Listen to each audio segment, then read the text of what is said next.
office cakap sama saya, bulan lepas sama bulan lepas dia beli RM100 test pen.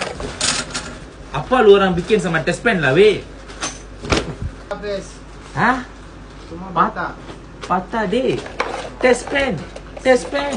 Ini Stanley meh test pen boleh patah kan? Mana tunjuk saya mana patah? Yang patah. Apa ni lah weh?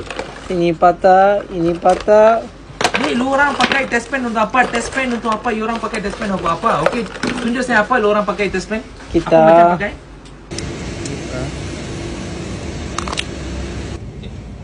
Buka.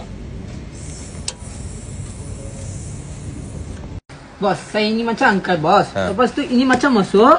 Ini macam ikat. Lepas tu ini macam pecah. Ni macam test pen boleh pecah. Kepala pecah, ni pecah, depan pecah. Ini sudah bengkok, ini macam pecah. Saya tak pernah ini macam pakai test pen lah deh. Kegunaan test pen adalah untuk test, untuk memeriksa ada live ke tak ada. Nombor 2 kegunaan dia untuk ikat skru dekat plug top. Nombor 3 kegunaan dia untuk ikat skru dekat connector.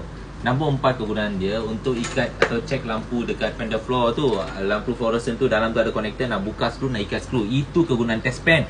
Bukan heavy duty nak ikat skru dekat pintu, bukan ikat skru dekat mesin, ikat skru dekat dalam MCB ni, skru ikat dah. Bukan ni macam test pen. 100,000 test pen pun rosak lah. Oh, okey bos, okey bos. Baru saya ini macam ha. Okey okey okey.